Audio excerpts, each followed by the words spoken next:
His name and praise will reach beyond the skies, and he will be content to be known only as Victor. भविष्य वक्ता Nostradamus ने सन 1955 में अपनी भविष्यवाणी में कहा है कि सन 2000 में एक हिंदू नेता अचानक प्रकाश में आएगा। नास्त्रेदमस ने कहा है कि निसंदेह विश्व में श्रेष्ठ तत्वज्ञाता ग्रेट सायरन का मतलब होता है महान संत। ग्रेट सायरन के विषय में मेरी भविष्यवाणी के शब्दा शब्द को किसी नेता पर जोड़कर तर्क वितर्क करके देखेंगे तो कोई भी खरा नहीं उतरेगा। नास्त्रेदमस जी ने कहा कि मेरी भविष्यवाणी को यदि किसी नेता के ऊपर फिट करने का प्रयास किया जाएगा, क्योंकि परमात्मा को पता था कि जिस समय मैं कलयुग की बिचली पीढ़ी में प्रकट होकर अपनी आत्माओं को ज्ञान दूंगा, उस समय इन नकली राजनेताओं का विशेषकर बोलबाला होगा। जैसे वर्तमान में श्री नरेंद्र मोदी जो भारत के प्रधानमंत्री हैं, उनकी फोकट में अज्ञानी लोगों के द्वारा महिमा बनी हुई है कि नरेंद्र मोदी भारत को विश्व गुरु बनाएगा, नरेंद्र मोदी भारत को विश्व गुरु बनाएगा, धर्म गुरु बनाएगा, नरेंद्र मोदी की अध्यक्षता में भारत विश्व में एक नंबर पर होगा। ये सारी की सारी फोकट महिमा है। यहां पर तो देवी देवता मिलकर भी भारत को विश्व गुरु नहीं बना सकते। भारत को विश्व गुरु बनाने वाला धरती पर स्वयं प्रकट है, सतगुरु रामपाल जी भगवान है। इनके सानिध्य में, इनके ज्ञान के प्रभाव से ही आने वाले समय में भारत विश्व गुरु की, जगत गुरु की, धर्म गुरु की उपाधि प्राप्त करेगा। अरे श्री नरेंद्र मोदी जी भारत को धर्म गुरु कहां से बना देगा, जगत गुरु कहां से बना देगा, जिस नरेंद्र मोदी को खुद की धर्म की परिभाषा का क ख ग भी ज्ञान नहीं है। धर्म का क्या मतलब होता है, धार्मिकता क्या होती है, नरेंद्र मोदी को ABCD भी नहीं पता है, यहां के शंकराचार्यों को नहीं पता है। अगर धर्म की ABCD का पता होता, क्योंकि आम लोगों ने तो बस इसी चीज को धर्म मान लिया और उसी व्यक्ति को धार्मिक व्यक्ति मान लिया जिस व्यक्ति ने 300 रुपए का भगवा कपड़ा शरीर पे डालकर किसी भी मंदिर की जाके घंटी खड़खड़ा दी, या कहीं भी जाकर कोई शिला पे बैठकर आंख बंद करके तपस्या करना शुरू कर दिया। हम तो उसी को धार्मिक व्यक्ति मान लेते हैं।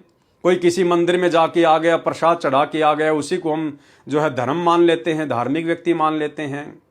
नहीं, धर्म और धार्मिकता की पहचान भी सतगुरु रामपाल जी परमेश्वर जी ने आके बताई कि असल में धर्म क्या है, धार्मिकता क्या है। धार्मिक व्यक्ति, धर्म को जानने वाला व्यक्ति कभी भी अहिंसा का समर्थन नहीं करता।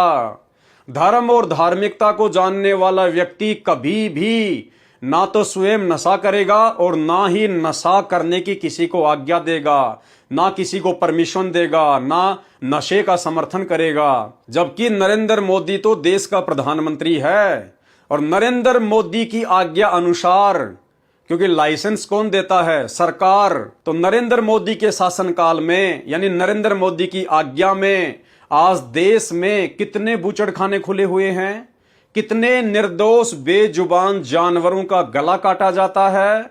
नरेंद्र मोदी के शासनकाल में देश में कितनी शराब की फैक्ट्रियां हैं, कितनी बीड़ी, सिगरेट, गुटखा, जर्दा और तंबाकू की फैक्ट्रियां हैं, बताइए।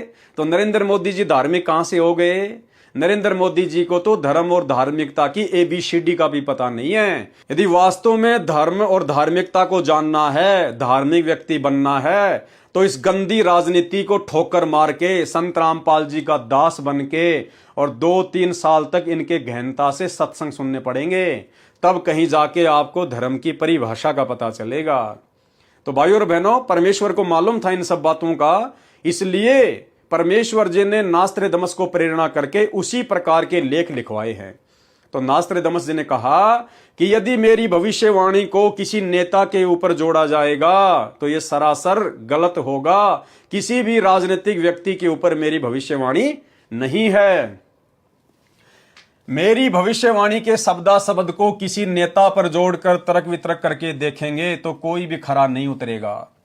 नास्त्रेदमस छाती ठोककर शब्दा शब्द कह रहा हूं कि मेरे सायरन का अर्थात संत का कृतत्व और उसका गूढ़ गहरा ज्ञान, तत्व ज्ञान ही सर्व की खाल उतारेगा। बस 2006 साल आने दो, इस विधान के एक एक शब्द का खरा खरा समर्थन सायरन ही देगा। यानी सन 2006 में जो करोथा कांड हुआ था, करोथा कांड के माध्यम से सतगुरु रामपाल जी भगवान विशेषकर भारत देश में थोड़ा प्रकाश में आए थे। लोग जानने लगे थे कि संत रामपाल जी भी कोई संत है। नास्त्रेदमस ने अपनी भविष्यवाणी में कहा है कि 21वीं सदी के प्रारंभ में, 21वीं सदी यानी 2001, 21वीं सदी के प्रारंभ में दुनिया के क्षितिज पर सायरन का उदय होगा। सन 2001 में सतगुरु रामपाल जी परमेश्वर जी ने शास्त्रों से प्रमाण दिखाने शुरू किए थे।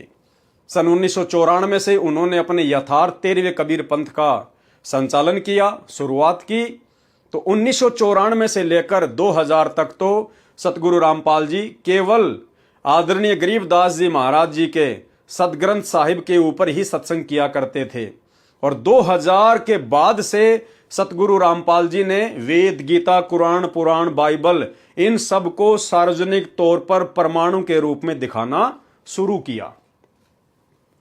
नास्त्रेदमस ने अपनी भविष्यवाणी में कहा है कि 21वीं सदी के प्रारंभ में दुनिया के क्षितिज पर सायरन का उदय होगा। जो भी बदलाव होगा वह मेरी नास्त्रेदमस की इच्छा से नहीं, बल्कि सायरन की आज्ञा, इच्छा से, नियति अर्थात विधान से सारा बदलाव होगा ही होगा। यानी ये युग परिवर्तन की बातें कही जा रही हैं। देश और दुनिया में जो एक बहुत बड़ा अध्यात्म को लेकर बदलाव होगा, इस कलयुग में जो मिनी सतयुग की शुरुआत होगी, ये उसके विषय में यहां पर बात की जा रही है। तो नास्त्रेदमस जी कह रहे हैं कि वो जो भी कुछ होगा, जो युग परिवर्तन होगा, वो मेरी इच्छा से नहीं होगा, उस सायरन की इच्छा से होगा, उसके विधान अनुसार होगा और वो होकर ही रहेगा। यानी जो भी कुछ होगा वर्तमान में देश और दुनिया में अध्यात्म को लेकर, वो सतगुरु रामपाल जी परमेश्वर जी की इच्छा से होगा। उसमें से नया बदलाव मतलब कि हिंदुस्तान सर्वश्रेष्ठ राष्ट्र होगा। कई सदियों से ना देखा ऐसा हिंदुओं का सुख साम्राज्य दृष्टिगोचर होगा। उस देश में पैदा हुआ धार्मिक संत ही तत्वद्रष्टा तथा जगत का तारणहार, जगत वेता होगा। एशिया खंडों में रामायण, महाभारत आदि का ज्ञान तो हिंदुओं में प्रचलित है, उससे भी भिन्न आगे का ज्ञान उस तत्वदर्शी संत का होगा। क्योंकि भाइयों और बहनों, सतगुरु रामपाल जी परमात्मा स्वयं परमात्मा हैं, अल्लाह हैं, सारी सृष्टि के रचनहार हैं। जो ज्ञान इनको हो सकता है वो आपको यहाँ किसी भी, ना तो साधु संत महात्मा के पास मिलेगा और ना ही यहाँ के किसी भी धर्म के किसी भी सदग्रंथ में मिलेगा। अध्यात्म के विषय में, भक्ति मार्ग के विषय में, पूरी सृष्टि रचना के विषय में कंप्लीट ज्ञान ना ही तो चारों वेदों में है, ना गीता जी में है, ना मुसलमानों की कुरान में है, ना ईसाइयों की बाइबल में है, ना अन्य किसी धर्म ग्रंथ में है। हर धर्म ग्रंथ अंत में इसी बात पर लाके छोड़ देता है। जैसे गीता अध्याय 4 श्लोक नंबर 34, काल अर्जुन से कह रहा है कि यदि तुझे पूर्ण मोक्ष प्राप्ति का मार्ग चाहिए, अगर तुझे पूर्ण ज्ञान प्राप्त करना है तो किसी तत्वदर्शी संत की खोज कर ले। अर्थात गीता ज्ञान देता काल ब्रह्म के पास भी कंप्लीट ज्ञान नहीं है। इसी प्रकार मुसलमानों की कुरान शरीफ में सूरत फुरकानी 25 आयत नंबर 52 से 59 में कुरान का ज्ञान देने वाला कह रहा है कि ए हजरत मोहम्मद, यदि तुझे पूर्ण ज्ञान चाहिए, कंप्लीट नॉलेज चाहिए कि अल्लाह कौन है, अल्लाह कहाँ रहता है, अल्लाह की प्राप्ति कैसी होगी, तो किसी बाखबर से जा पूछ। बाखबर मुसलमान धर्म में कहते हैं तत्वदर्शी संत को, इल्म वाले को। तो ना ही तो कंप्लीट ज्ञान मुसलमानों की कुरान में है और ना हिंदुओं के वेदों में है। कंप्लीट ज्ञान तो केवल वर्तमान में उसी बाखबर, उसी इल्म वाले तत्वदर्शी संत सतगुरु रामपाल जी परमेश्वर जी के पास में है। वह सत्य पुरुष का अनुयायी होगा। भाइयों और बहनों, जब वर्तमान में सतगुरु रामपाल जी परमेश्वर जी से उपदेश लेने के बाद पिछले 30-32 वर्षों से अध्यात्म का इतना ज्ञान लेने के बावजूद और पिछले 20-30 वर्षों से संत रामपाल जी के 24 घंटे चरणों में रहने वाले भक्तों को भी आज तक ये भेद समझ में नहीं आया कि संत रामपाल जी स्वयं सत्य पुरुष हैं या सत्य पुरुष के अनुयायी हैं। तो भला 15वीं सदी में नास्त्रदामस को ये कैसे ज्ञान हो जाता कि जो मेरा ग्रेट सायरन होगा, जिसके बारे में मैं भविष्यवाणी कर रहा हूं, वो स्वयं सत्य पुरुष होगा या सत्य पुरुष का अनुयायी होगा। तो नास्त्रदामस जी ने यहां पर संत रामपाल जी को, अपने ग्रेट सायरन को सत्य पुरुष का अनुयायी कहा है, यानी कबीर जी का अनुयायी कहा है। जबकि आज हमें पता चल गया है कि संत रामपाल जी स्वयं ही सत्य पुरुष हैं, ये सत्य पुरुष के अनुयायी नहीं हैं। वह एक अद्वितीय संत होगा।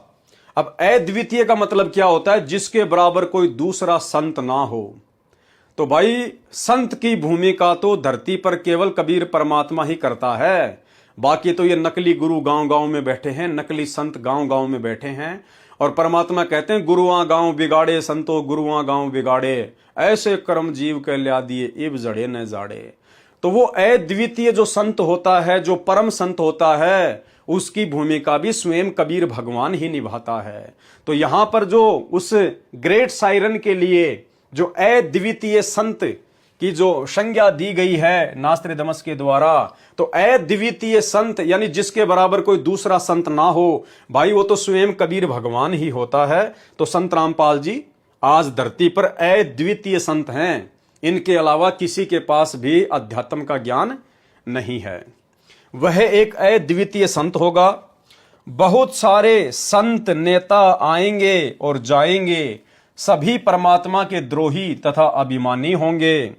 मुझे नास्त्रदामस को आंतरिक साक्षात्कार उस शायरन का हुआ है। अर्थात वो जो अद्वितीय संत होगा और जब वो धरती पर आएगा तो उस समय काल के द्वारा भेजे गए जितने भी संत होंगे या जितने भी नेता लोग होंगे, वो जो है उस संत के विरुद्ध खड़े हो जाएंगे, वो संत के द्रोही हो जाएंगे, उनके ज्ञान को ना समझकर। क्योंकि संत रामपाल जी किसी भी राजनेता को अपने आश्रमों में राजनीति के लिए एंट्री नहीं देते थे। संत रामपाल जी ने कभी भी किसी भी राजनेता को कोई विशेष आदर सम्मान नहीं दिया। ना कभी कोई राजनेता संत रामपाल जी के आश्रम में आता था, ना ही चुनाव के समय संत रामपाल जी ने किसी भी राजनीतिक पार्टी के राजनेता को अपने भक्तों से ना ही तो वोट डलवाए, ना ही समर्थन करवाया। ये तो वर्तमान में उनके जेल जाने के बाद 2014 के बाद उनके कलयुगी परिवार ने, इन बड़े बड़े स्टेट कोऑर्डिनेटरों ने, माया के पुजारियों ने, गुरुदेव के बेटा बेटी भाई बंधु रिश्तेदारों ने, इन लोगों ने काल प्रेरणा से संत रामपाल जी के सत भक्ति मार्ग में राजनीति का समावेश कर दिया। कभी कांग्रेस को वोट डलवाए, कभी बीजेपी को वोट डलवाए, परंतु संत रामपाल जी का किसी भी प्रकार से राजनेताओं से या राजनीति से कोई लेना देना नहीं है। अगर संत रामपाल जी का राजनीति से लेना देना होता तो नास्त्रदामस यहां ये बात नहीं लिखता कि उस समय सभी नेता उस संत के द्रोही होंगे। भाई द्रोही तो उस समय होंगे ना जब संत जी उनको सपोर्ट नहीं करेंगे। अगर संत रामपाल जी राजनेताओं को सपोर्ट कर रहे होते, राजनीतिक पार्टियों को सपोर्ट कर रहे होते, तो यहां पर नास्त्रदामस को यह बात लिखने की आवश्यकता ही नहीं पड़ती। तो राजनेताओं को सपोर्ट तो वर्तमान में संत रामपाल जी का कलयुगी परिवार कर रहा है। इन आश्रमों से राजनीति का सपोर्ट हो रहा है। संत रामपाल जी के भक्ति विधान में, उनके सत्संगों में, उनके 30 साल के विचारों में कहीं भी राजनीतिक सपोर्ट का कोई लेख आपको नहीं मिलेगा।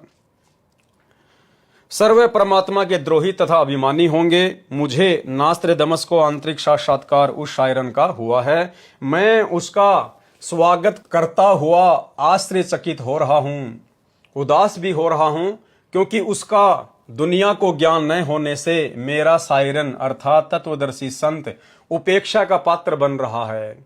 वह अधेड़ उम्र में तत्व ज्ञान का ज्ञाता तथा श्रेय होकर त्रिखंड में कीर्तिमान होगा। मुझ नास्त्रदामस को उसका नया उपाय साधना मंत्र ऐसा जालिम मालूम हो रहा है जैसे सर्प को वश करने वाला गार्डू मंत्र से महाविशेले सर्प को वश में कर लेता है। वह नया उपाय, नया कानून बनाने वाला तत्ववेता दुनिया के सामने उजागर होगा। उसी को मैं नास्त्रदामस अचंभित होकर ग्रेट सायरन बता रहा हूं। अब देखो बहुत सारी बातें यहाँ नास्त्रदमस जी ने लिखी है। संत रामपाल जी भगवान की भक्ति के विषय में, उनके सत भक्ति मंत्रों के विषय में लिखा हुआ है कि वो ग्रेट सायरन अपने भक्तों को जो भक्ति मंत्र देगा, जो साधना बताएगा, वो साधना इतनी जबरदस्त होगी, वो मंत्र इतने जबरदस्त होंगे जैसे भयंकर विषैले सर्प को एक गारडू अपना मंत्र बोलकर अपने वश में कर लेता है। इसी प्रकार वो शायरन, वो तत्वदर्शी संत अपने भक्तों के ऊपर जो उनकी शरण में आ जाएंगे, जो मर्यादा में रहकर भक्ति करेंगे, उनके सर्व विकार, उनकी सब परेशानियां, दुख, दर्द, उन सब को वो ऐसे दूर कर देगा जैसे उस विषैले सर्प को गारडू मंत्र से वश में किया जाता है। यानी काल का किसी भी प्रकार का कोई अटैक, काल किसी भी प्रकार से उसके भक्तों को फिर परेशान नहीं कर पाएगा। और फिर क्या करेगा आगे चलकर वो संत? वो नया उपाय बताएगा, यानी दुनिया में शांति कैसे स्थापित हो इसका नया उपाय बताएगा। नया कानून बनाने वाला, नया कानून भी वही तत्वदर्शी संत बनाएगा। यानी ये वर्तमान के जितने भी संविधान हैं, चाहे भारत का हो चाहे अमेरिका का हो, ये पूरी दुनिया के जो संविधान हैं ये सारे खत्म कर दिए जाएंगे और नया कानून, नया संविधान भक्ति मार्ग के हिसाब से वो तत्वदर्शी संत ही पूरी दुनिया पर लागू करेगा।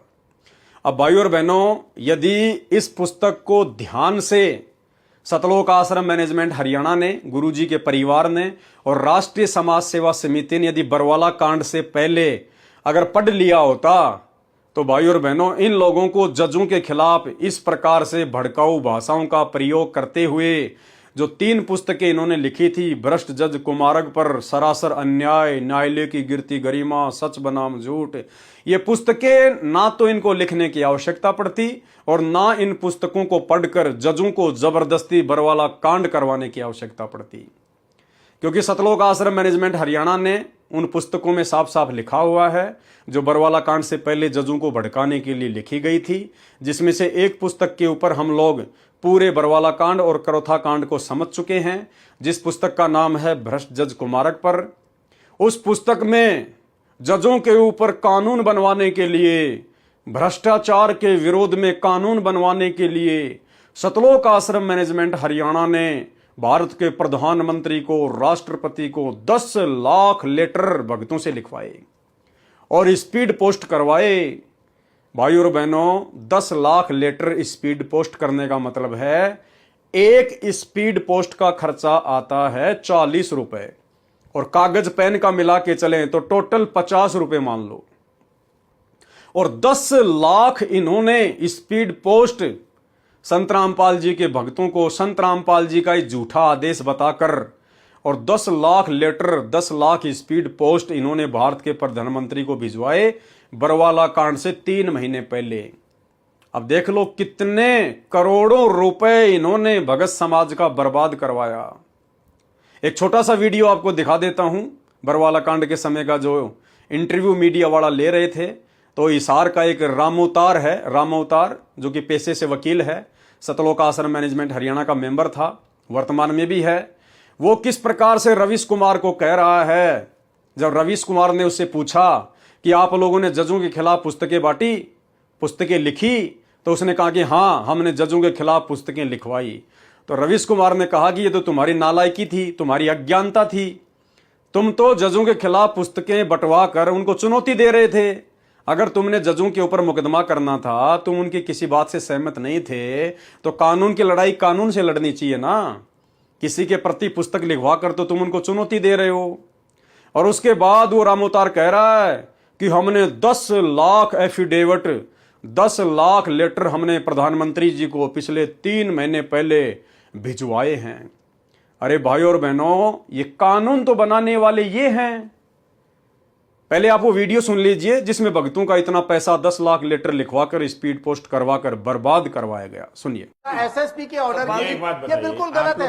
हरियाणा सरकार सिर्फ आप जजों के खिलाफ किताब छपवाने पालन कर रही है और हाईकोर्ट के आदेश के अनुसार और आज भी हम कहते हैं कि जो भ्रष्ट जज उनके खिलाफ हमारा संघर्ष है, यही अपराध है सर। इसी अपराध की सजा भुगत रहे हैं। तो कोर्ट आप अदालत में लड़िए ना। अगर कोई जज भ्रष्ट है तो आप अदालत में लड़िए। आप जज के बारे में आप किताबें छपवा कर भेजेंगे, बांटेंगे, तो इसका मतलब आप चुनौती दे रहे हैं ना। आप भी तो चुनौती दे रहे हैं। इसको आप चुनौती बीमारी की आड़ में आप चुनौती दे रहे हैं। फिर बीमारी ये सर 2006 से चल रहा हमारा जज के खिलाफ। अब पुस्तक अपने आप नहीं छपवाई हमने। जब हमारे से पैसे मांगे गए गुप्ता द्वारा, सुनील गुप्ता द्वारा, जो मुझे नहीं मालूम, आप नाम नहीं ले सकते यहाँ पे। हाँ, मुझे नाम नहीं ले सकते, मुझे नहीं मालूम आप सच बोल रहे हैं कौन सा। चलो हाँ। जिसने मांगे उसके खिलाफ हमने पुस्तक में नाम दिया, एविडेंस दिए। सरकार के पास, प्रधानमंत्री के पास 10 लाख एफिडेविट भेजे हमने। सरकार के पास, प्रधानमंत्री के पास 10 लाख एफिडेविट भेजे हमने। सरकार के पास, प्रधानमंत्री के पास 10 लाख एफिडेविट भेजे हमने पिछले 3 महीने पहले। और उसी की सजा का हमें भुगतना। कोर्ट ऑफ कंटेम्प्ट का केस क्या है? तो भाई और बहनों, वीडियो आपने देख लिया। अब प्रधानमंत्री के पास में, राष्ट्रपति के पास में, राष्ट्रीय समाज सेवा समिति के द्वारा, सतलोक आश्रम मैनेजमेंट हरियाणा के द्वारा, गुरुजी के परिवार वालों के द्वारा वो 10 लाख एफिडेविट क्यों भिजवाए गए थे? जजों के ऊपर कानून बनवाने के लिए, भ्रष्टाचार की रोकथाम के लिए कानून बनवाने के लिए।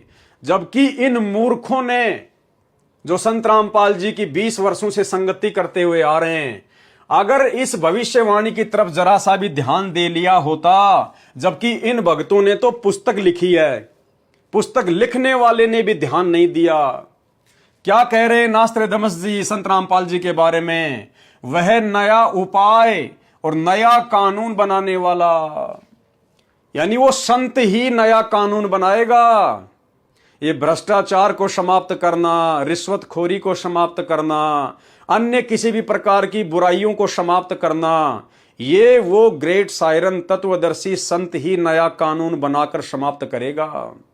लेकिन भाई वो करेगा अपने अनुसार, वो किसी जीव के कहने पर नहीं करेगा, अपने परिवार के कहने पर, किसी भगत के कहने पर परमात्मा काम नहीं करता।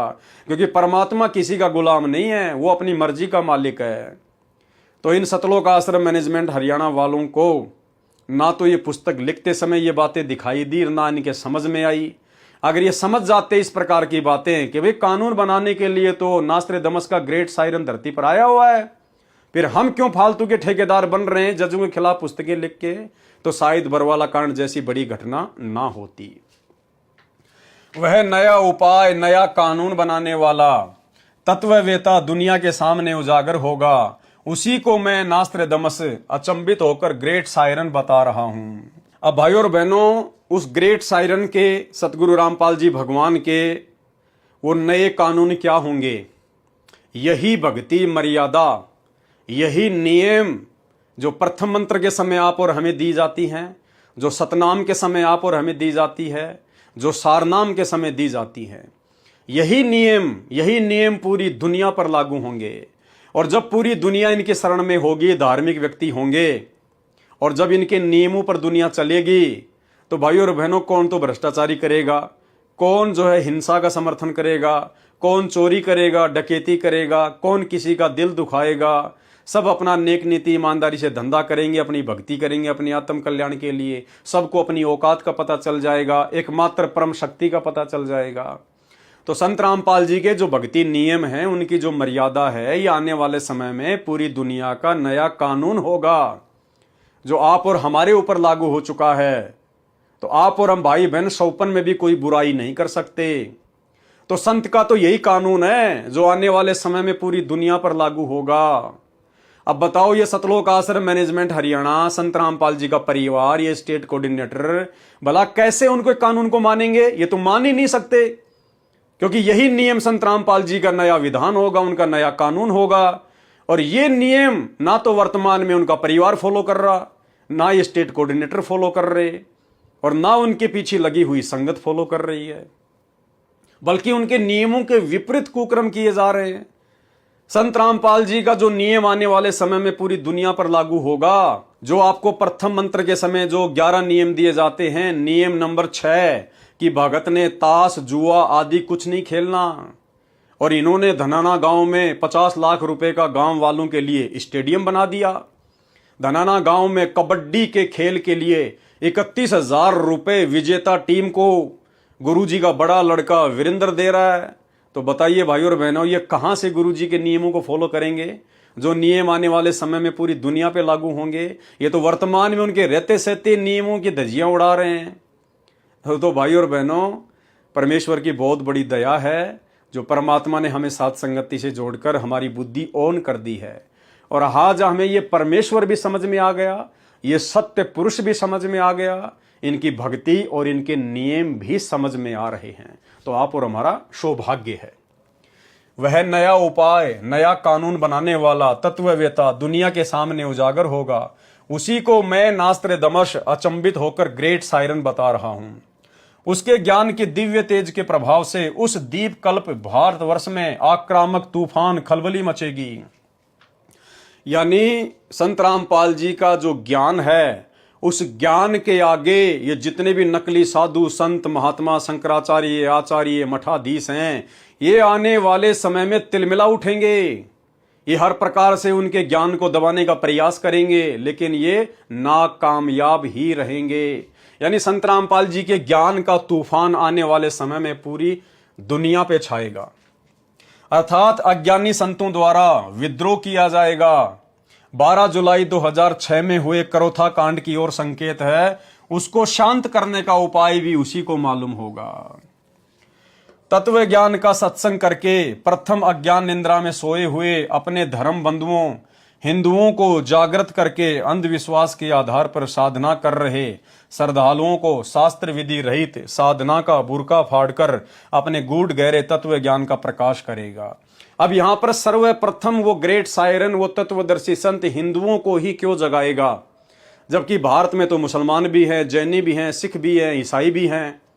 क्योंकि वर्तमान में जो हिंदू भाई बहन हैं वो वेदों के अनुसार, उनके जो पूर्वज थे वो वेदों के अनुसार भक्ति करते हुए आ रहे थे। और आज के जितने भी हिंदू हैं, भले उनको वेदों वाली भक्ति की ABCD भी नहीं पता है, लेकिन वो वेदों को ही अपने धार्मिक ग्रंथ मानते हैं। वो गीता जी को ही अपना सर्वश्रेष्ठ धार्मिक ग्रंथ मानते हैं। और जैसा भी नकली साधु संत महात्मा उन भोले श्रद्धालुओं को गीता का हवाला देकर, वेदों का या पुराणों का हवाला देकर जो भक्ति विधि, जो साधना, जो कर्म कांड बता देते हैं, बेचारे आंख बंद करके विश्वास करके उसी को फॉलो करने लग जाते हैं। अर्थात जो हिंदू समाज है वो सनातन काल से वेदों को मानता हुआ आ रहा है कि वेदों से सर्वश्रेष्ठ कोई भी ग्रंथ नहीं है, और हम जो भक्ति साधना कर रहे हैं वो वेदों के अनुसार कर रहे हैं। तो इसलिए उस ग्रेट सायरन की बात को, उस ग्रेट सायरन के ज्ञान को जो हिंदू होंगे वो बहुत जल्दी स्वीकार कर लेंगे, क्योंकि वो वेद और गीता के अनुसार ही ज्ञान देना शुरू करेगा। तत्व ज्ञान का सत्संग करके प्रथम अज्ञान निंद्रा में सोए हुए अपने धर्म बंधुओं हिंदुओं को जागृत करके अंधविश्वास के आधार पर साधना कर रहे श्रद्धालुओं को शास्त्र विधि रहित साधना का बुर्का फाड़कर अपने गूढ़ गहरे ज्ञान, तत्व ज्ञान का प्रकाश करेगा। अपने सनातन धर्म का पालन करवाकर, सनातन धर्म का नहीं, लिखने वाले ने गलती से लिख दिया। सनातन धर्म तो ये जो वैदिक धर्म है, जो वेदों के अनुसार जो साधना करते हुए आ रहे हैं, उनको सनातनी कहा जाता है। जबकि सतगुरु रामपाल जी परमेश्वर जी का धर्म तो आदि सनातन धर्म है, आदि सनातन मानव धर्म। यानी वर्तमान में जो सनातन धर्म है केवल एक नाम रह गया सनातन। सनातन अनुसार भक्ति केवल द्वापर युग तक होती थी, क्योंकि द्वापर युग तक वेदों के अनुसार ओम मंत्र का ही जाप किया करते थे, वेदों के अनुसार ही गुरुजन साधना बताया करते थे। द्वापर के बाद में सनातन धर्म केवल एक नाम रह गया, बाकी साधना भूत और प्रेतों की शुरू हो गई है। तो संत रामपाल जी तो उस सनातन धर्म से ऊपर उठकर, उस वेदों से ऊपर उठकर आदि सनातन धर्म की जानकारी देंगे, आदि सनातन मानव धर्म का ज्ञान देंगे, वो साधना शुरू करवाएंगे। अपने आदि सनातन धर्म का पालन करवाकर समृद्ध शांति का अधिकारी बनाएगा। तत्पश्चात उसका तत्व ज्ञान संपूर्ण विश्व में फैलेगा।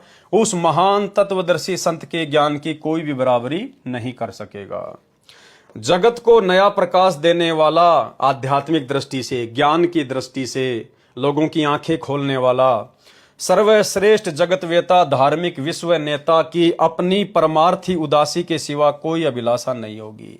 यानी नास्त्रदमस जी कह रहे हैं कि मेरा जो ग्रेट सायरन है, वो जो तत्वदर्शी संत होगा, उसका किसी से कोई स्वार्थ नहीं होगा, कोई लालच नहीं होगा, वो निरअभिमानी होगा।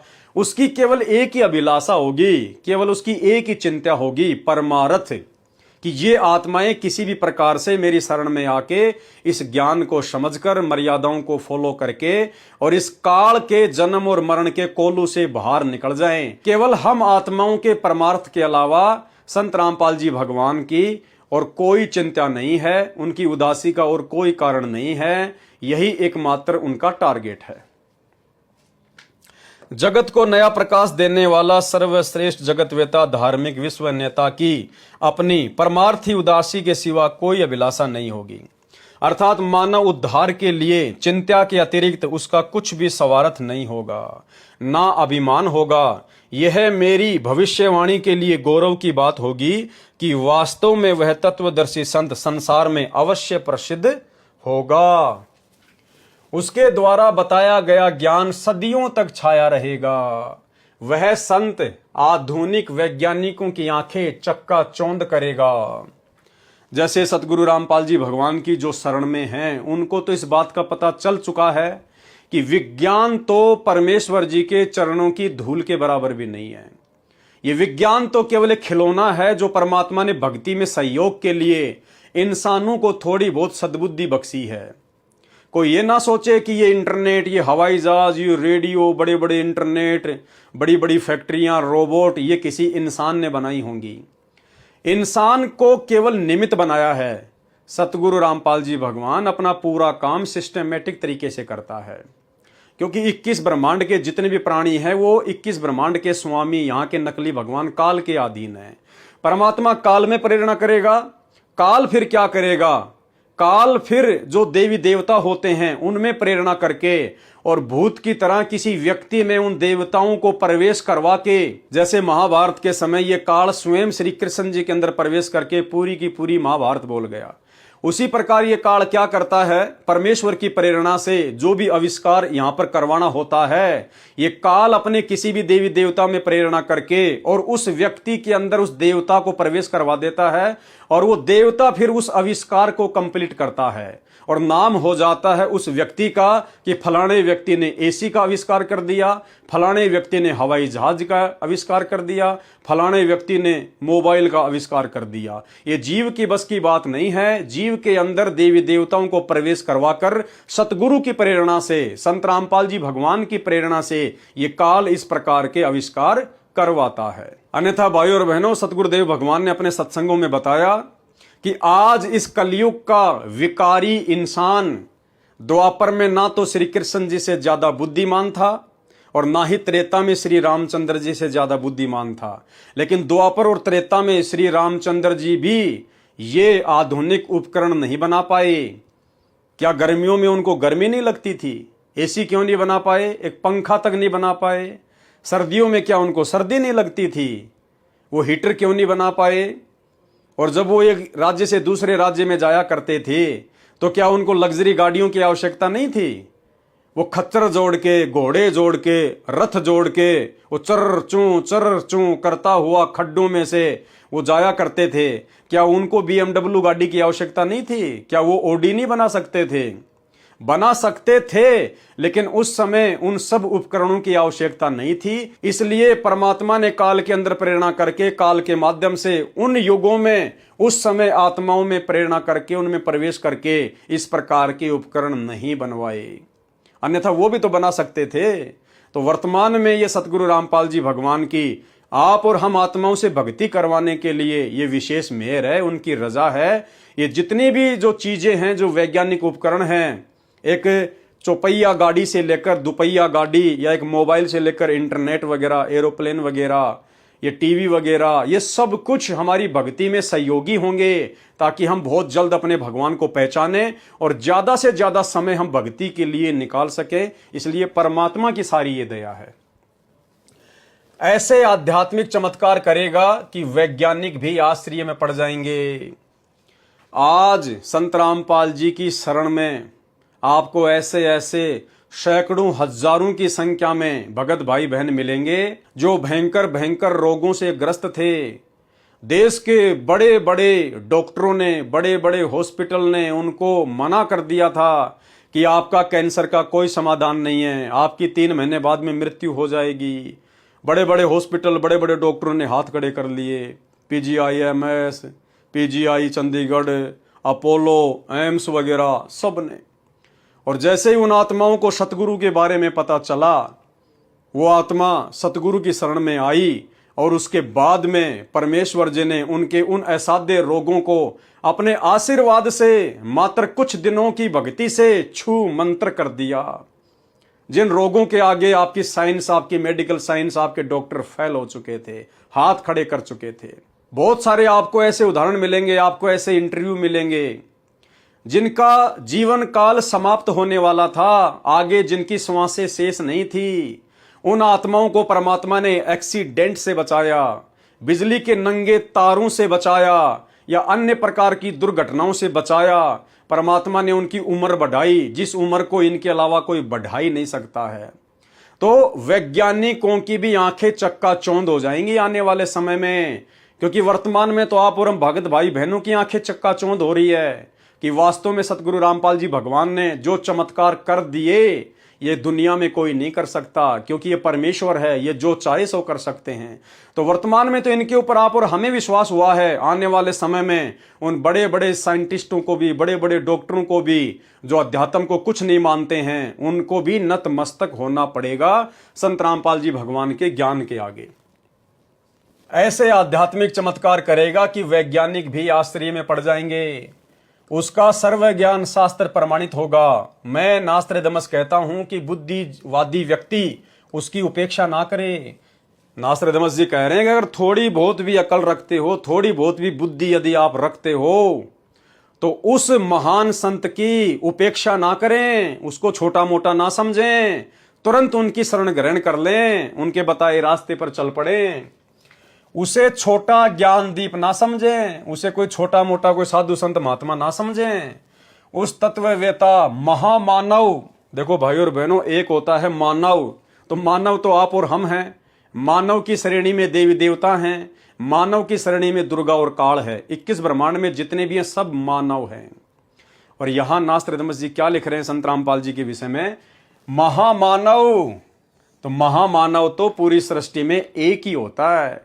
महापुरुष तो पूरी सृष्टि में एक ही होता है। महासंत तो पूरी सृष्टि में एक ही होता है, और वो है कबीर परमात्मा। और वो कबीर परमात्मा निसंदेह आज हमारे पूज्य गुरुदेव भगवान के रूप में धरती पर प्रकट हैं। उस तत्ववेता महामानव शायरन को सिंहासनस्थ करके, सिंहासनस्थ यानी आसन पर बैठाकर उसको आराध्य देव मानकर पूजा करें। देखो कितनी बड़ी बात कही है भाई और बहनों। नास्त्रदमस ने तो अपनी भविष्यवाणी में लिखा है, और उसकी भविष्यवाणी के अनुसार उस महामानव को, उस जगत वेता को, उस ग्रेट सायरन को परमात्मा मानकर अपने जीवन में उनकी बातों को लागू कौन कर रहा है? सत्सेवक, साध संगति से जुड़े हुए भाई बहन। क्या कह रहे हैं नास्त्रदमस जी? उस तत्ववेता महामानव सायरन को सिंहासनस्थ करके आसन पर बैठाकर आप और हम भाई बहनों ने घर घर में बेड लगा लिए, घर घर में। ये बातें अब आपको धीरे धीरे समझ में आएंगी भाई और बहनों। बहुत सारे लोग जो मजाक उड़ाया करते थे हमारे खुद के भगत भाई बहन, और केवल इसी बात को लेकर वो साथ संगतियां छोड़कर चले गए अपनी कमजोरी के कारण कि पवनदास ने तो गुरुजी को अपने घर पर कैद कर लिया, हम कहां से बेड लगाएंगे, हम कैसे बेड लगाएं? रे नालायको, खुद के सोने के लिए तो तुम बेड ले आओ, और जब बात आई अपने भगवान की तो कहां से बेड ले आएंगे? तुम्हारे घर में तुम्हारे भगवान के एक बेड के लिए फिर जगह नहीं है। बस यही भक्ति है क्या तुम्हारी? तो भाई और बहनों, ये बातें पहले से लिखी हुई हैं कि उसको आसन पर बैठाकर सिंहासनस्थ करके, तो घर घर में आसन तो भाई केवल साध संगति वाले भाई बहनों ने लगाए। बाकी सतगुरु रामपाल जी भगवान के लिए किसी ने भी आसन नहीं लगा रखा। किसी ने तो छोटी सी अलमारी में उनको बैठा रखा है, किसी ने मकान के एक कोने में छोटा सा एक वो स्लेब लगाकर उसके ऊपर फोटो रख के दीपक लगा रखा है। वो आसन नहीं है। असली आसन ये है जो परमात्मा ने घर घर में बेड लगवा दिए, घर घर में बेड। और जिनकी अच्छी खासी व्यवस्था है उन्होंने तो पूरा का पूरा कमरा ही अपने गुरुदेव भगवान को समर्पित कर दिया है। ये होता है सिंहासनस्थ करना, आसन पर बैठाना। उस तत्ववेता महामानव सायरन को सिंहासनस्थ करके अर्थात आसन पर बैठाकर उसको आराध्य देव मानकर पूजा करें। क्या कह रहे नास्त्रदमस जी कि उस तत्वदर्शी संत को आराध्य देव मानकर पूजा करें। अब आराध्य देव मानकर पूजा तो केवल साध संगति से जुड़े हुए सत्सेवक भाई बहन ही कर रहे हैं। इन सतलोक आश्रमों में संत रामपाल जी को आराध्य देव नहीं माना जाता। सतलोक आश्रमों से जुड़े हुए लाखों भाई बहन अपने गुरुजी को आराध्य देव मानकर उनकी पूजा नहीं कर रहे, क्योंकि आराध्य का मतलब होता है इष्ट, आराध्य का मतलब होता है कबीर परमात्मा। तो भाई कबीर परमात्मा मानकर, अपना इष्ट मानकर, अपना आराध्य देव मानकर केवल वर्तमान में संत रामपाल जी की पूजा पाठ, उनकी भक्ति सेवा केवल उनके सत्सेवक बच्चे कर रहे हैं।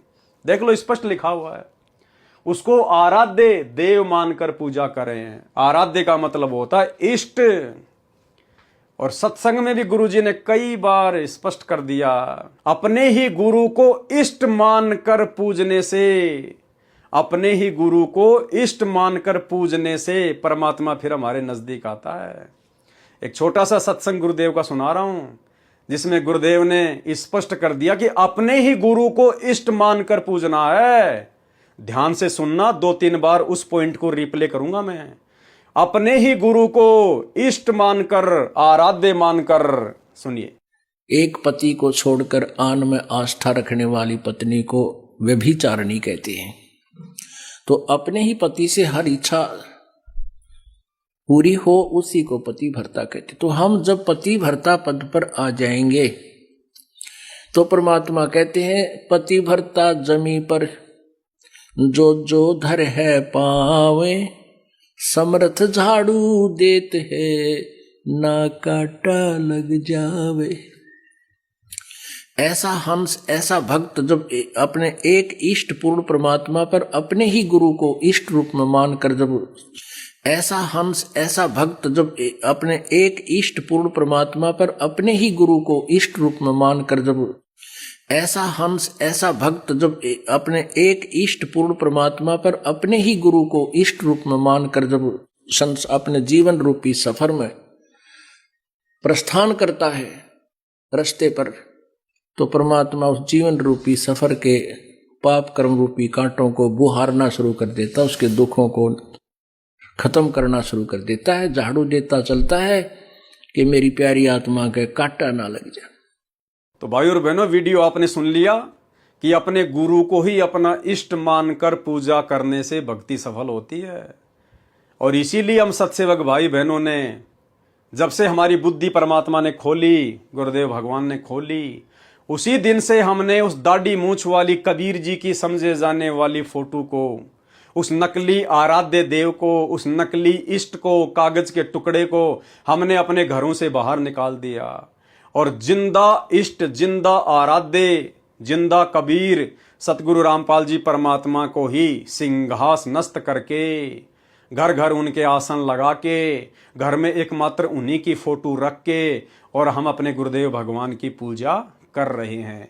तो नास्त्रदमस जी की भविष्यवाणी के अनुसार ये सारी की सारी भक्ति विधि परमात्मा सतगुरु रामपाल जी ने केवल अपने सत्सेवक बच्चों से शुरू करवाई है। अब देखो भाई और बहनों, हाथ कंगन को आरसी क्या, पढ़े लिखे को फारसी क्या। मैं अपनी तरफ से साथ संगतियों में कुछ नहीं बोलता हूं भाई और बहनों, ना मेरा कोई स्वार्थ है, ना मुझे कोई आनंद आता है। लेकिन जिनके कमजोर संस्कार होते हैं वो इस दास की बात को पकड़ नहीं पाते, समझ नहीं पाते, थोड़ा बहुत वो धैर्य नहीं रख पाते। अरे भैया, उसके बाद उसका कोई न कोई प्रमाण भी परमात्मा दे ही देता है। अब देखो, आ गया आपके सामने प्रमाण, कंप्लीट आ गया। भोग लगाने वाला प्रमाण तो गुरुजी ने गीता जी में बोल रखा है कि परमात्मा को भोग लगाए बिना जो अन्न पकाते हैं वो तो पाप खाते हैं, अध्याय 3 श्लोक नंबर 13 के अंदर। तो भोग लगाने की विधि भी केवल सात संगत वालों से ही परमात्मा ने शुरू करवाई, और घर घर में आसन लगवाने की विधि भी परमात्मा ने सत्सेवकों से शुरू करवाई, और अपने ही गुरु को आराध्य देव मानकर, इष्ट देव मानकर, क्योंकि नास्त्र दमस यहां पर जो आराध्य देव मानकर पूजा करने की बात कर रहा है वो उस तत्वदर्शी संत की बात कर रहा है, ग्रेट सायरन की बात कर रहा है। और ये तो आप सबको पता है कि नास्त्र दमस का वो ग्रेट सायरन कौन है? सतगुरु रामपाल जी। तो सतगुरु रामपाल जी की पूजा आपने कैसे करनी है? आसन लगाकर और फिर उसी को आराध्य देव मानकर। तो भाई लिखने वालों ने लिख दिया, सतलोक आश्रम वालों ने लिख दिया, लेकिन अमल किसी ने नहीं किया। ये बुद्धि केवल सत्सेवकों की खोली है भगवान ने। उस तत्ववेता महामानव सायरन को सिंहासनस्थ करके आसन पर बैठाकर उसको आराध्य देव मानकर पूजा करें। वह आदि पुरुष, सत्य पुरुष का अनुयायी दुनिया का तारणहार है। दुनिया का तारणहार सत्य पुरुष का कोई अनुयायी नहीं हो सकता। दुनिया का तारणहार तो स्वयं सत्य पुरुष ही होता है, और वो अपने आप को छुपाकर अपने आप को उस सत्य पुरुष का अनुयायी बताता है। जैसे सतगुरु रामपाल जी भगवान आज अपने आप को छुपाते हुए और सत्य पुरुष का अनुयायी बताते हैं, उस भगवान का भेजा हुआ दास बताते हैं। जबकि आज उन्होंने अपने ज्ञान में ये क्लियर भी कर रखा है कि वे स्वयं ही धरती पर कबीर भगवान हैं।